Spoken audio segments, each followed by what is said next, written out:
Good morning, everybody, and welcome to our service this morning. Thank you for joining us, whether it's on your in your home or on your phone, on your laptop, wherever that you are right now. I hope that there's some people around you also having some fellowship together, and if you're in quarantine together, your family's been together for a while. Thank you for doing that. And thank you for continuing to support our ministry at Canyon Creek Bible Fellowship by watching these videos. Thank you for making this a part of your Sunday and continuing to praise God on Sundays together, even if we're not in the same place. As I think back to a month ago, not even even 2 months ago, things have changed a great deal in our family's routine in our lives.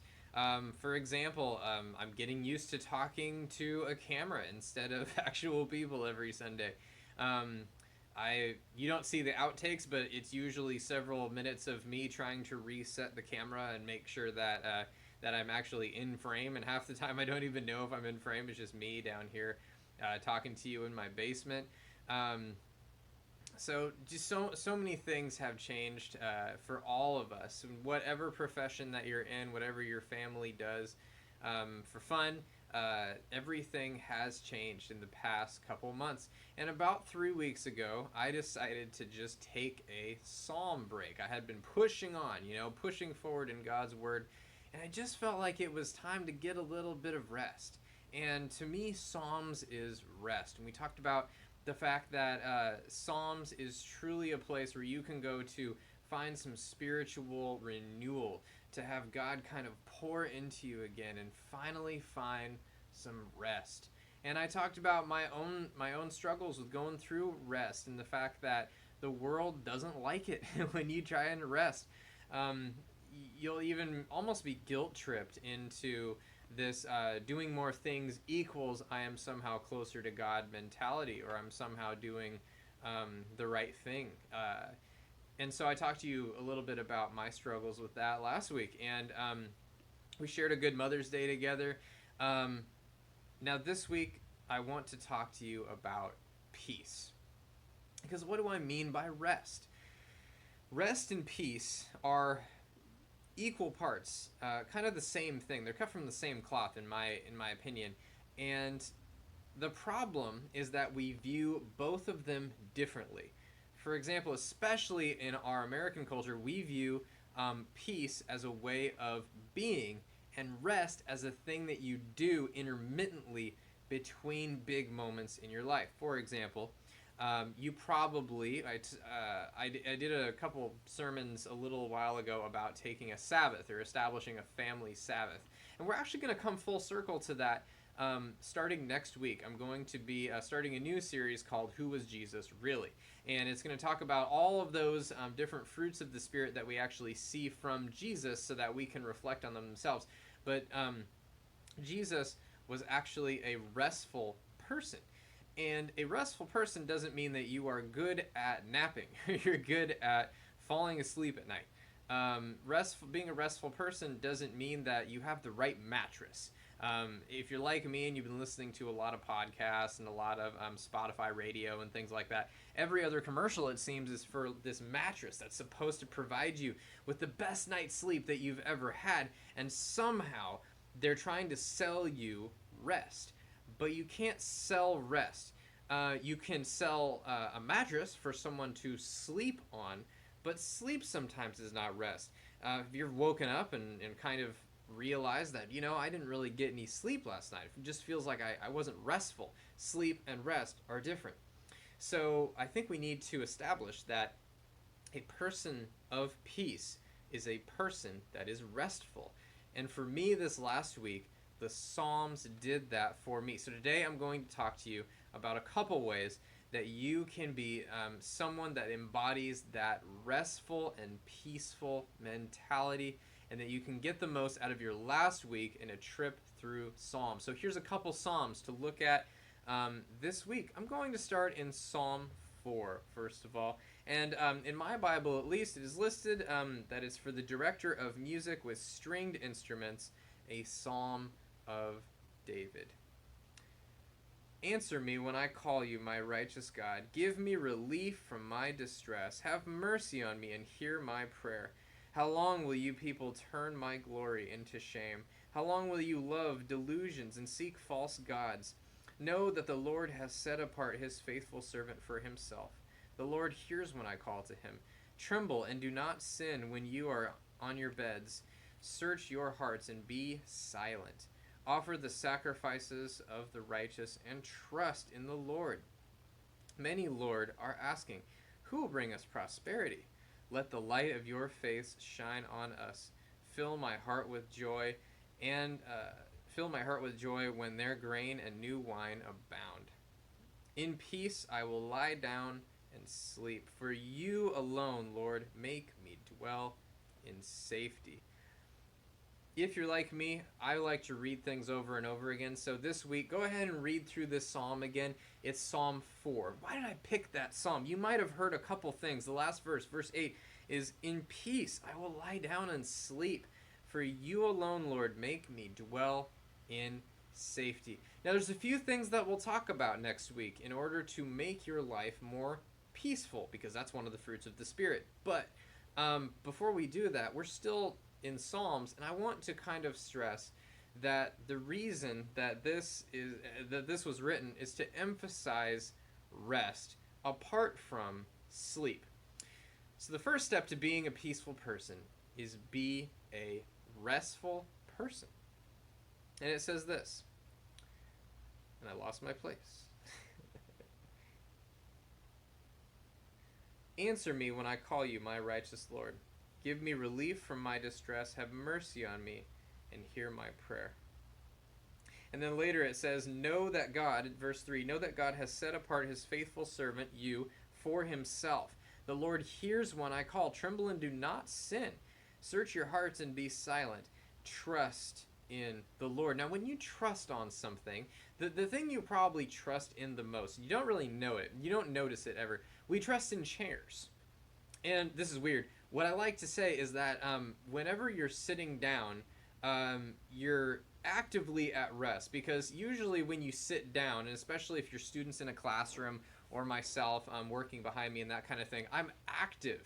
My mind is active. I'm doing active things. I'm typing. I'm writing stuff. But physically, I'm at peace. I've separated everything up to the neck. And now, I mean, I can talk to you later about why that's not necessarily a good way to learn. What it is a good way to do is actually kind of isolate the rest of your body, so you're not, you're not having to think about too much, that you're actually at rest. But when you're at rest and you're in a chair, you are trusting that the manufacturer of that chair knew what they were doing. Imagine the amount of trust that kind of entails. Have you ever been, when you were in fifth grade, third grade through fifth grade, and your friends had this prank, right, and they yanked the chair out from you, and that feeling, have you felt that? You remember that feeling? That feeling of being totally out of control. You had put your faith in something, and that thing was not there anymore. Your heart races. The hair stands up on the back of your neck. You start sweating maybe. You hit the floor, and now you are the brunt of a joke, right? You trusted in something, and that thing wasn't there. How silly do you look? And often I feel like we actually treat God that way.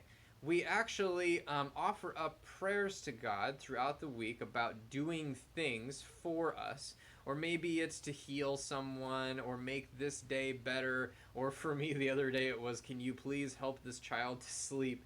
And when I'm offering up those prayers, I am not at rest. Think of yourself when you're at rest.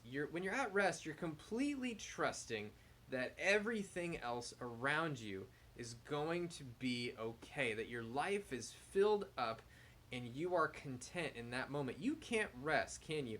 If you're like me, if something is not completed, if the task is not finished, because you think to yourself that I still have things to do to get to rest. And rest is like a chair. If I sit on the edge of my seat, am I at rest? No. I'm also not fully trusting in the chair, right? Because I can get up at any moment and that chair could collapse underneath me. Look, I'm fine. If you are completely trusting God, you're going to put your trust in Him like a chair. I know it sounds strange. Trust me, I know it sounds strange. If you are completely, if all of your weight, like mine right now, is on this chair that I purchased from Amazon, I am trusting that the manufacturer of this chair knew what they were doing and that I am not going to hit the floor. The same is true for you being at rest. If you are truly going to take a restful psalm break over this last week, Christian, you need to be at rest. And you need to do exactly what verse 8 said. In peace I will lie down and sleep. For you alone, Lord, make me dwell in safety. At verse 7 it says, fill my heart with joy when their grain and new wine abound. Your heart will be filled up when you truly trust that God has everything. And what do you do in your day to incorporate rest? Well, do exactly the opposite of what I did last week and start your day with God. Start your day with God. I want to tell you about something that happened to me. So on Friday, this sounds very 21st century problems, right? First world problems, I think the hashtag is, or something like that. But I get up in the morning and it's just been a long week and I can't wrap my head around going out to go run. So I wait until Jack takes his second nap, right? And that's about, at 2 p.m. or something. And I've got pretty much all my day done work-wise. I can take about an hour for myself and I can go out and run. Well, I fasten my phone to my arm and I put in my earbuds and things like that, and I realize that my earbuds don't work. No sound is coming through, and I, disconnect and reconnect and turn off the phone and turn back on the phone and look at my sound settings, and meanwhile, like 30 minutes have gone by, right? And I'm thinking to myself, why won't this stinking thing work, right? And I'm getting angry. I'm getting angry that my phone will not pump my ears full of something to get me to go run. Finally, I said, forget about it. I'm out of time. I threw the thing on a table or whatever, and I just used my watch, right? And I just, hit the button and I just started running. I cannot tell you how much I have missed, and I didn't know this. I cannot tell you how much I have missed not running with my phone. Your phone, Christian, is keeping you from rest. Me is keeping me from rest. How many times do you check your phone? When you're out and about, is your watch connected to your phone? Because that's cheating. If you have your phone on like a nightstand or something like that, but yet it's still connected to this watch, you're cheating. It's still going off. How much are you actually phoneless? And this is not to say that your phone is a bad thing, but your phone is keeping you from true rest in God. It says in the next verse, it's going to talk about meditation. And meditation not in a new world sense about just clearing your mind and letting something come in, but meditation as in finding God, finding Him. And yes, he's always inside of you, but finding God is different than looking up things and thinking about God and kind of offering little anecdotes, right, up to God throughout your day. Oh, God, bless this. Will you please help me with this? That kind of thing. And notice that God now becomes second place. I'm not really noticing it. God becomes second place, not to the device in your hand, but for your wakefulness and your work. What is rest?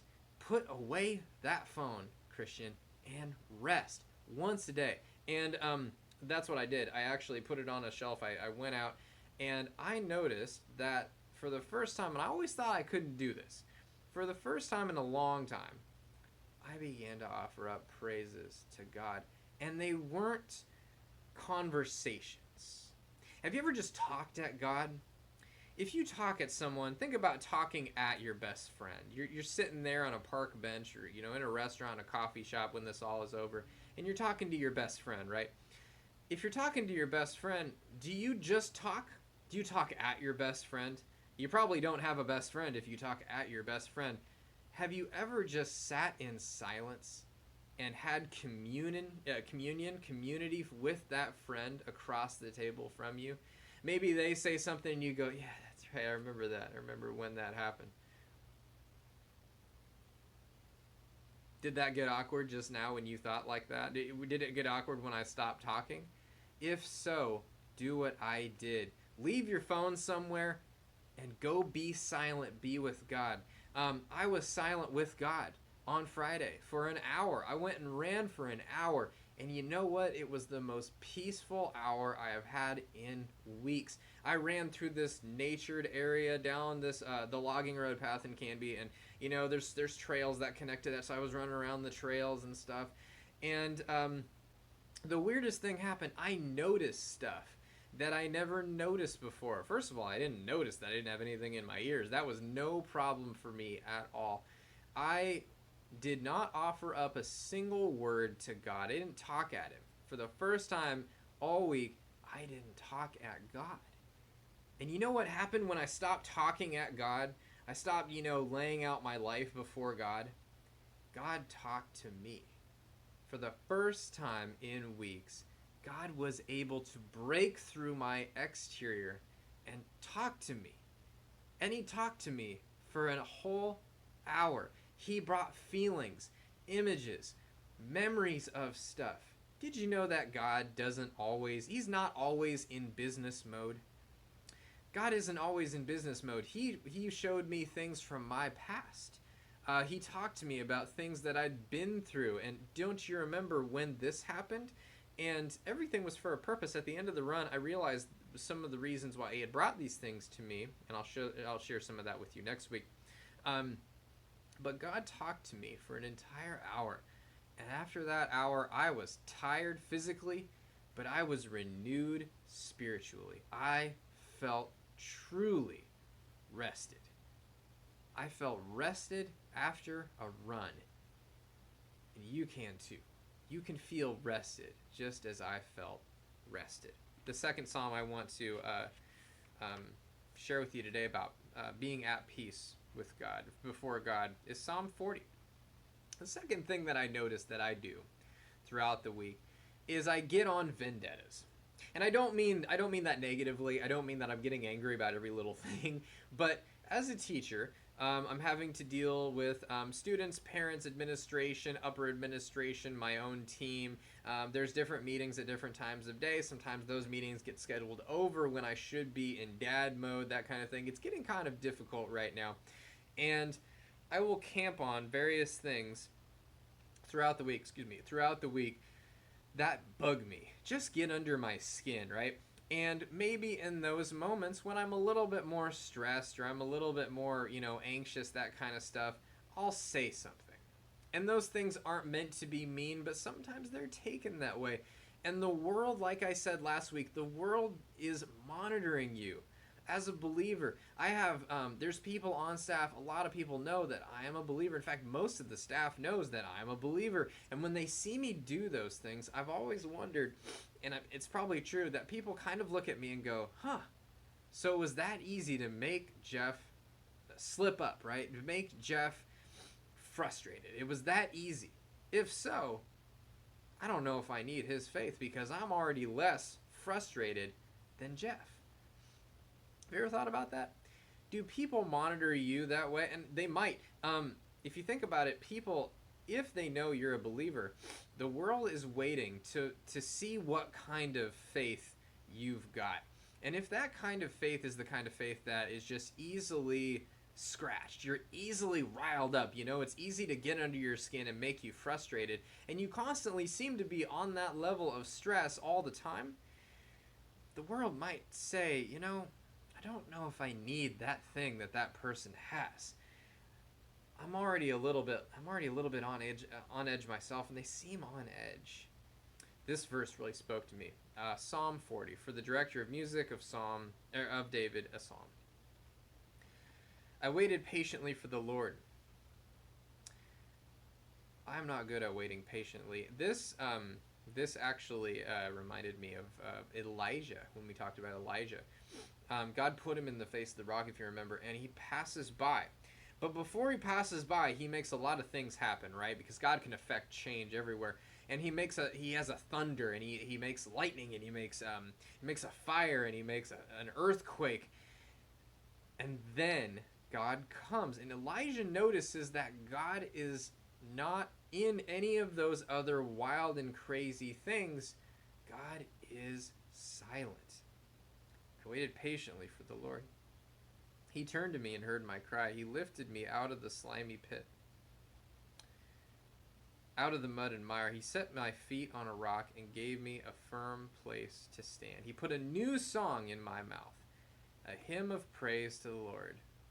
Many will see and fear the Lord and put their trust in him. Blessed is the one who trusts in the Lord, who does not look to the proud, to those who turn aside to false gods. Many, Lord, my God, are the wonders you have done, the things that you have planned for us.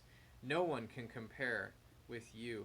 Were I to speak and tell of your deeds, they would be too many to declare. Sacrifice and offering you did not desire, but my ears you have opened. Burnt offering, sin you did not require. Then I said, here I am, I have come. It is written about me in the scroll. I desire to do your will, my God. Your law is within my heart. I proclaim your saving acts in the great assembly. Are you like that? Do you proclaim God everywhere you go? Psalm 39 says this. I said, I will watch my ways, and I will keep my tongue from sin. I will put a muzzle on my mouth while in the presence of the wicked. So I remain utterly silent, not even saying anything good. But my anguish increased. My heart grew hot within me. While I meditated, the fire burned. Then I spoke with my tongue. Show me, Lord, my life's end and the number of my days. Let me know how fleeting my life is. You have made my days a mere handbreadth. The span of my years is as nothing before you. Everyone is but a breath, even those who seem secure.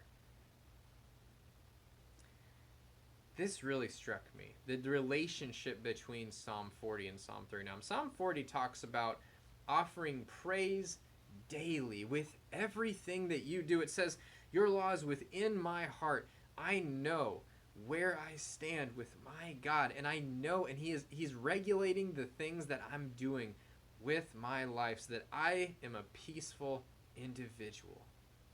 If you are a peaceful individual, Christian, the world will look opposite of you. But you know what? Everybody wants peace.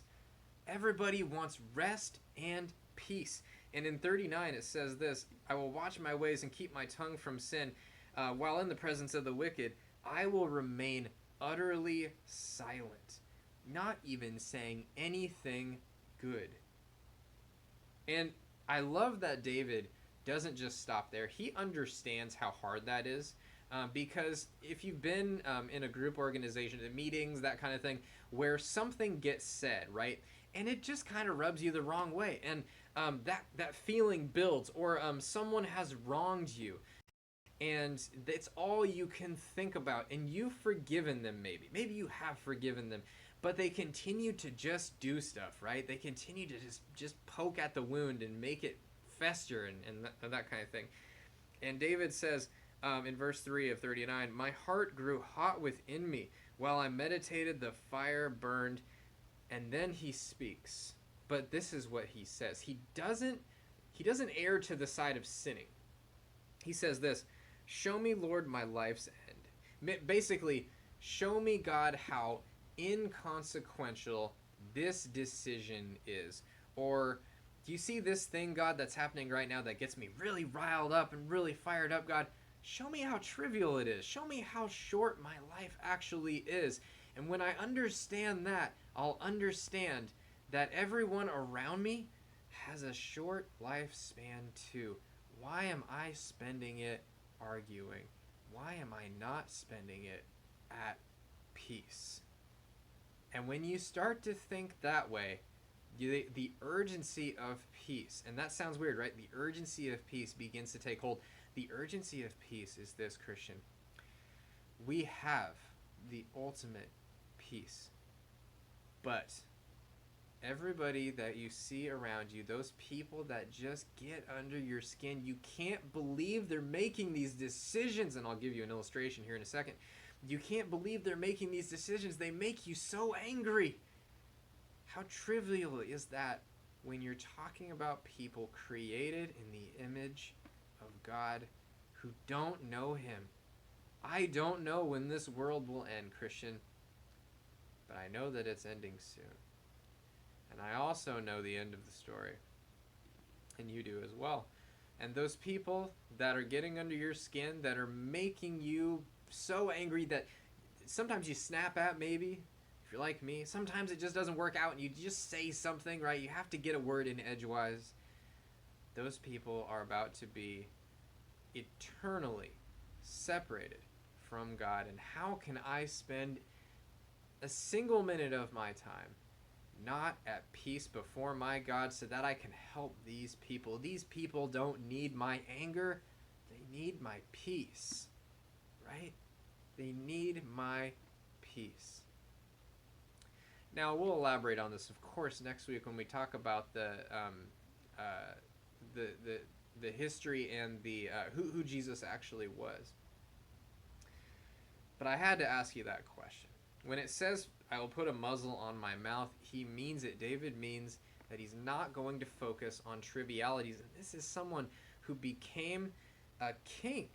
This was a guy who would have had all of the issues of a nation to deal with. And he is saying, put a muzzle on your mouth while in the presence of the wicked, so that I remain utterly silent, not saying anything even good.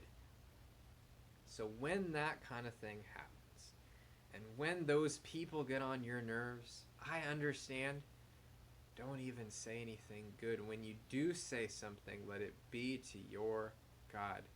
Ask him to show you how small your life actually is, and ask him to give you new purpose. Why am I saying this today? I'm saying this today because as a believer that is taking a psalm break, Christian, we're at a world that is being forced to be together in kind of a cage and then is lashing out at authority. Currently, whether you believe in the situation or not, whether you believe in the reopening of things or not, this is bigger than politics, believer. It's bigger than politics. I need a haircut. I would love to have a haircut, sit in a restaurant, go to a store that, a small business in town that I love to support, that kind of thing. Personally, it is not worth my getting frustrated with the current state of things. Here's my warning for this week. If you're currently looking at things online, seeing people get angry, voice their own opinion, you could be talking about hundreds of people at this point that you probably know. Don't be that person. Through your psalm break, find peace. And what is peace as a believer? Peace is rest. The world needs rest. Everybody's working for the weekend, as the classic song goes. The world needs rest. The way to find rest right now is to not add to the noise. Don't add to the argument. Don't add to the non-peace that's going on, the fighting that's going on online, the words that are being spoke back and forth.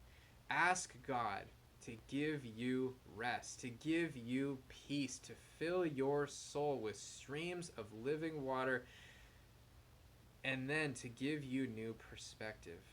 Be silent before the Lord once per day and ask him to give you that, and he will talk to you.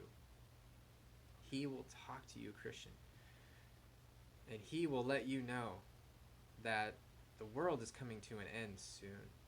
Why are we fighting amongst ourselves when there's people that are about to be separated from God for all eternity? Go into this week with that perspective. The challenge this week, spend one moment every day An hour if you can. At peace before your God. Be silent. Be completely silent. There's a bench that we put, a rocker really, that we put in our backyard. This week, there's only been a couple times where I've actually done this. This is what I'm going to be doing as well this upcoming week. This week I went and sat on that bench, and we have something in our classes called office hours. And usually that involves getting on Google Meet and having a time to meet with my students. But something interesting happened the other day. I was sitting on our bench in the backyard and things, and the sun was kind of peeking through the clouds, and it was really beautiful. It was really silent out there, and no students got on. So I muted my computer, and I just waited. No students got on for a whole hour, and I just listened for the first time in a couple weeks, up to Friday being the second time that I had done that. It got uncomfortable. I wanted to fill the silence with God. I wanted to tell him my plans. I wanted to explain to him what I was doing that day, even though we already knew, right? It sounds silly. I almost wanted to give things to him, to complain to him about certain things. And every time it felt like I was filling the silence. And it wasn't working out. Be silent before God. Have him fill your need for spiritual rest and to bring you peace. And then you'll be able to go throughout your day bringing that same peace to those who need it. I hope you have a great rest of your Sunday. Next week we start an exciting new series called Who Was Jesus Really? We're going to be diving into the character of Jesus and the fact that he actually embodied the fruits of the Spirit. And we're going to be looking at all that stuff that's coming next week. It's called Who Was Jesus Really? Share it with someone that maybe needs it. Share this message with someone that needs peace. If you are someone that needs peace this week and needs to vent your frustration or something like that, immediately stop this video, go and take a break before God right now. Head outside, head somewhere quiet, and be at true peace before God. Ask him to make you a peaceful and restful person in him, so that the world can see that you are completely different than the rest of the world. The world needs peace and it needs rest. Let us be that peace and rest for them this week. Blessings to your family. Have a wonderful Sunday, and I will see you. You'll see me. You'll see me next week. Thank you for the emails. Thank you for all the comments that have been sent toward me. The prayer requests, I love it. Keep sending that stuff to me. It really makes my week just a joy when I see those kind of things. Blessings on your week. Take care. Be praying for all of you. God bless.